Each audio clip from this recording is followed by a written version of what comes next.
there are lots of reasons why you might want to update user accounts. By having individual user accounts, you'll be able to save work, you'll be able to set work, you'll be able to record what work's been done, you'll be able to feedback on work, you'll be able to email, blog, and use display boards, so you'll be able to share and collaborate as well with the collaboration tools. So there's lots of reasons why you would want to do this, and we're going to look at how to do that in this short webinar. So there's different ways of doing this. If we go to the little drop down here and go to the admin settings and manage users, this is the area that we need. So the easiest way to update users is to use the MIS syncing. To do that, you just click Tools, MIS Sync Wizard. And in here, you can choose whether you want to use one of our partners, either Wand or Exporter. So if you'd like to do that, that will look at your school information system and pull the information from there. So that's the easiest way to do it, because in future, you'd be able to just click Tools, MIS Sync Wizard and sync with your MIS system. However, if you don't want to do that and you want to upload pupils manually, then what you can do here is you can click on the Tools button here. If you've already got pupils in and you want to move them up a year, then what you would do is click the End of Year wizard, the EOY wizard here. And when you click on that, you can decide which class is going to leave. So if this class is going to leave, I can add them to the leaving class and click Next. It will then allow me to sort of move them up. So if I wanted class 2 then to be class 3, I can click on that and add them to class 3 and next, and I work my way through the system. I would then need to add my new pupils at the beginning of the year, so my new reception or nursery, depending on where you start, or year 3s if you're junior school. Okay, so you can do that using the End of Year wizard. Now, if we're manually uploading, we can do this individually, or we can do this a class at a time. Obviously, it's going to be easier at a class at a time. So the key information that you need is you need to download probably a CSV or an Excel spreadsheet, something like that, from your school information system. And what you will need is you'll need their forename, their surname, their class, and preferably their UPN number, their unique pupil number. Okay, so if I just click on here, you'll see here's a spreadsheet that I've got here. So I've got my forename, my surname, the class that I'm going to add, and the UPN number. Now, I can do this as a whole school at a time if I want to. I can do this a class at a time, but I'll also show you how you can add pupils individually and teachers individually as well. So here I'm just going to drag over the class, so that's everything that I need, and I'm just going to click copy that. Okay, so I am then going to go to my pupils, and I'm going to click this little purple button in the top here, and I'm going to click Import Wizard. Okay, so here I can just paste or select a file. I'm just going to paste it in because I've just collected that there.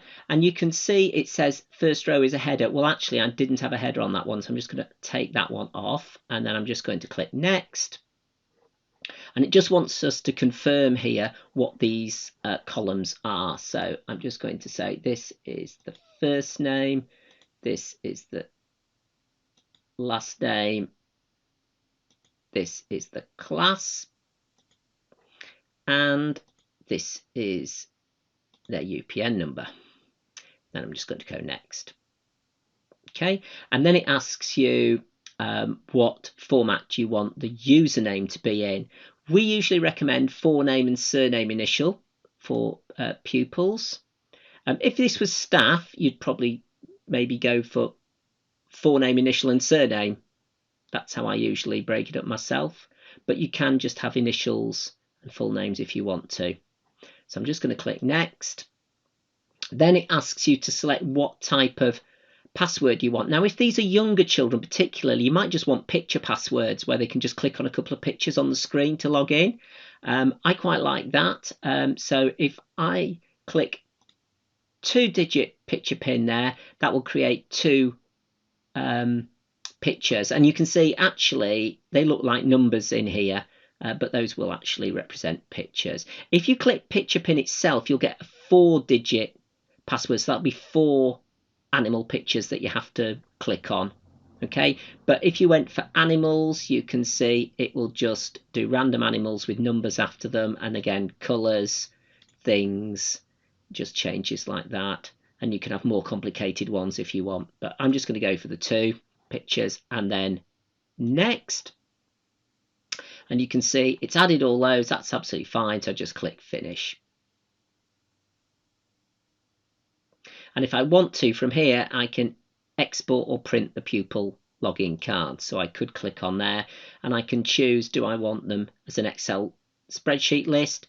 Do I want letters ready for parents, which will include the login card on them, or do I just want to print the login cards themselves? So if I went just for the login cards, if I open those, you will see it's got the pictures, it's got the parent code in here, and it's got the link to your portal as well. All right, so you can do it that way. If you wish to print them at a later date, then the individual teachers can print those off, and I'll show you how to do that in a little while. So we just uploaded a class, but it would be exactly the same if you uploaded a whole school in one go. You just need to click the Pupils button. Now, again, if you're doing staff, again, you just click on the staff button here. You can see there's some staff already in there, and you just click on here and you just click Import Wizard again. And it's exactly the same process. The difference between this and the Pupil one is you don't obviously need a UPN number, but what you do need is an email address. You don't choose the type of password here, because what will happen is when you finish this process, the teacher themselves will get an email asking them to set their own password. Okay, so you just work your way through the password the setup wizard there. You won't choose the password, and they'll automatically get an email at the end of the process for them to set their own password to log into Purple Mash.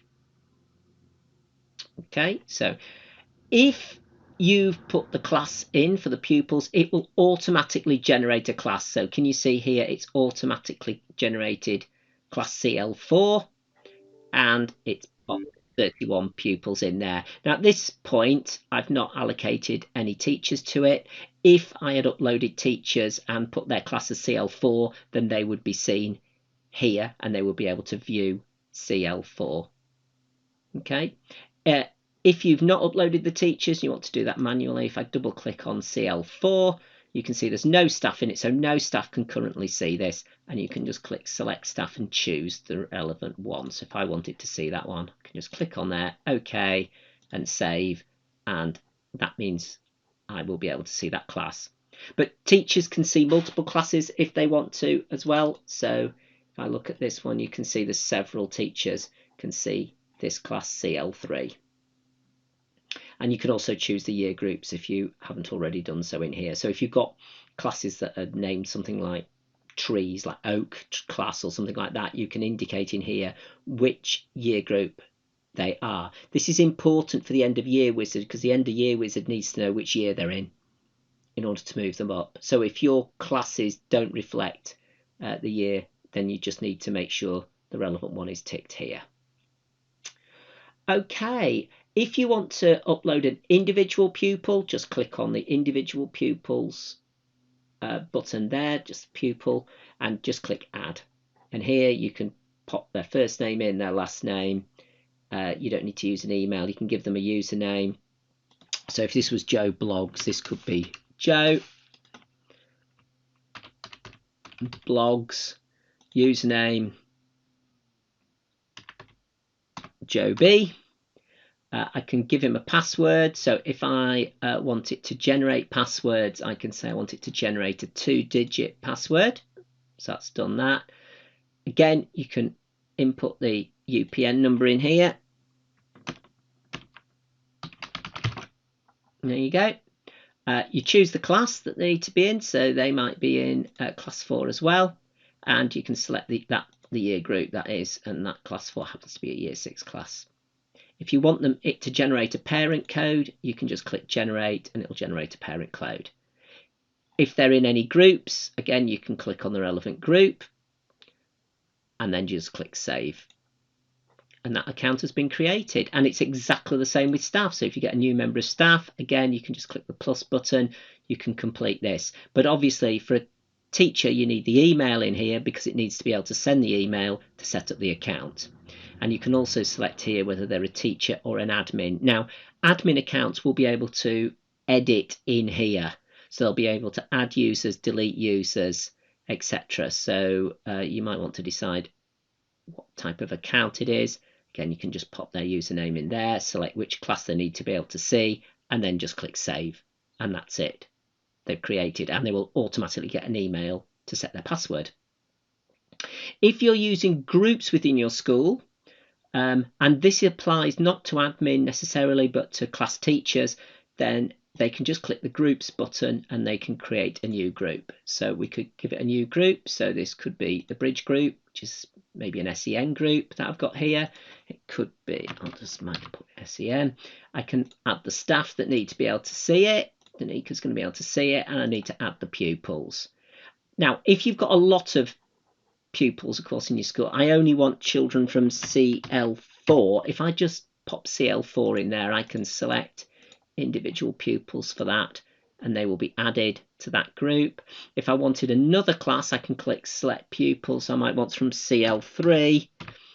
Then again, I can just click the relevant ones from CL3, and then you can see it's got some children from 4, some from 3, and I click save. And once you've got a group, you'll be able to email a group, you'll be able to set work for a group, you'll be able to collaborate with a group.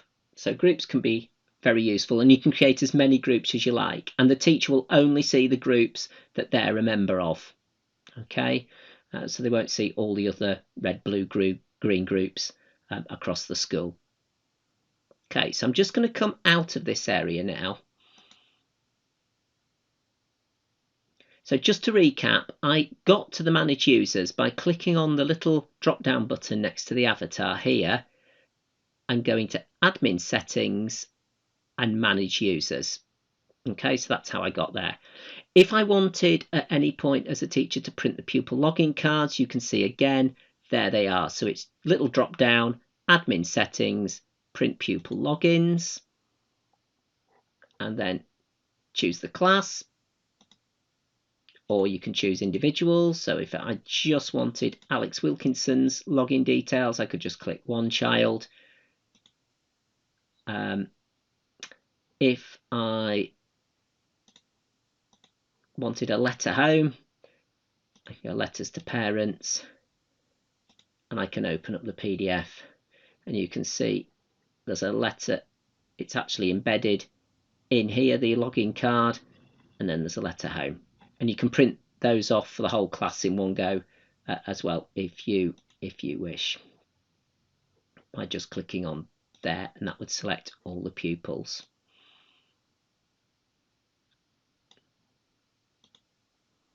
Okay, so that's a quick overview of how you might update pupils manually.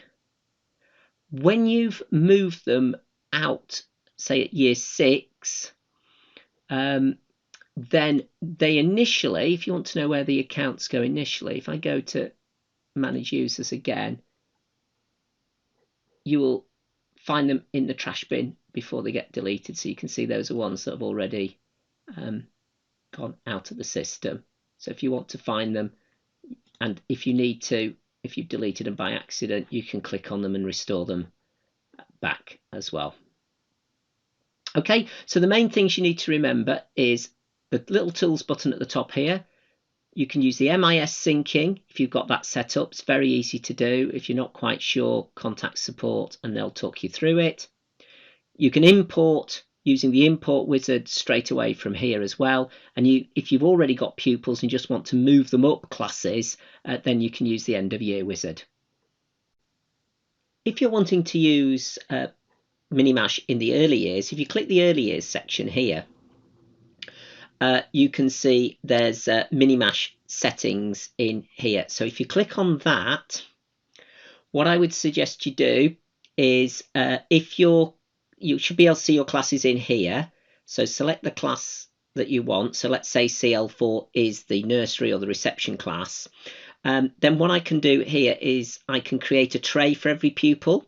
Now, I say it will create a tray for every pupil, but only if you've actually put them into Purple Mash already. So this class is already in Purple Mash, so I can just go yes, and it'll generate a tray.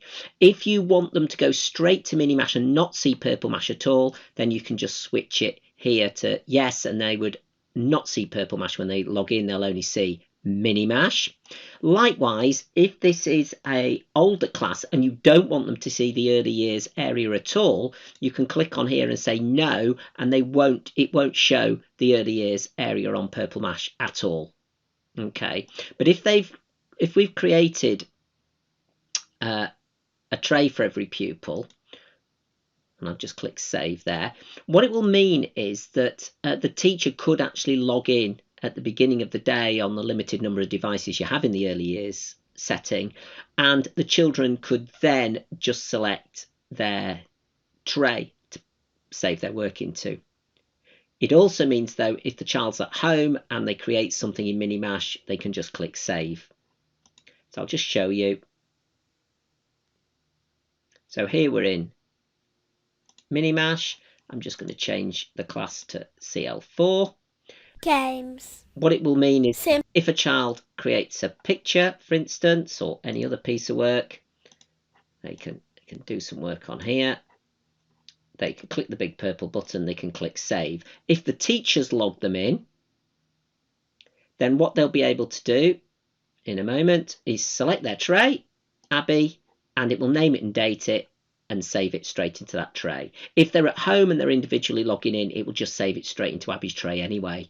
But in the class, it means you can click save and then you can move on and the next child can come and work at the computer without having to log in. Okay, now if the child can't read their name yet, and so if I wanted to change Abby's,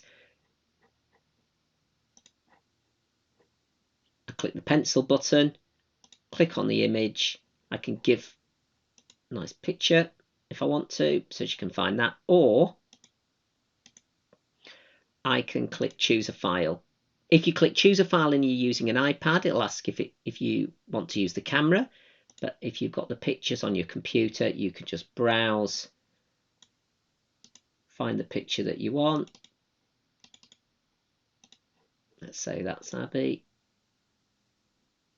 Change the colour of her tray so she knows she's looking for a blue tray, and you can see when she's looking for a tray, she'll be able to spot it quite easily and click on it.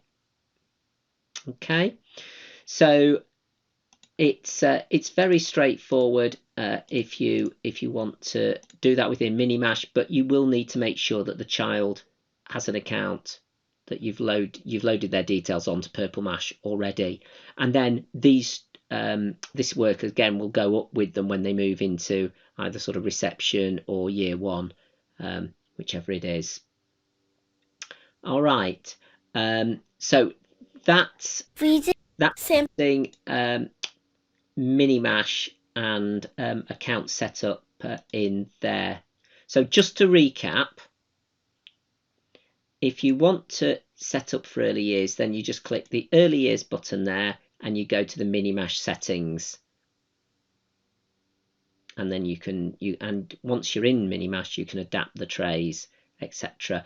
Don't create individual pupil trays yourself in Minimash because they won't be linked to the system. You need to get the system to create those for you by just clicking on there, selecting the class, and selecting that you want a tray for every pupil from here. Okay, so hopefully that's useful.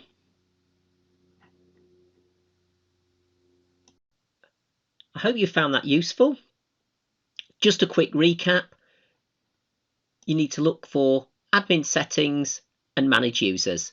That gets you into this space here where you can use the MIS Sync Wizard if you wanted to do that, the End of Year Wizard if you want to do that, or if you want to import data, you can do it from here. But if you want to individually add pupils in groups or staff in groups, you can just click Pupils, Import Wizard, again, Staff, purple button, Import Wizard. You can add them one at a time by just clicking on the Add button, but obviously that's going to take you a while, but it's fine if it's just the odd one. You can do that. And remember that you needed to have uploaded all your nursery reception classes if you want to create trays in Minimash. They need to be in here because when you want them to use early years, you can just go here, Minimash settings, select the class and decide how you want them to view it, whether you want them to go straight to Minimash, whether you want trays, whether you want Minimash showing at all. Okay, so hope you found that useful. There is extra support as well. If you click the teachers area and professional development, then there is a training platform in here and there are some admin tips that will go through some of this just to get you reminded of what I've actually covered. And also, if you get new staff, there's a getting started one here. And of course, there's other courses that you can use at any time for any of your staff if you need to use it. So that's all in the training platform. And under professional development, you've also got teaching and learning ideas, of course, in the teaching blog. You can book more webinars and you can book one-to-ones with us if you're not quite sure and you want us to go through something with you. So none of those actually cost you anything. So I do encourage you to take advantage of those. So I hope you found that useful today. Thanks very much and happy mashing.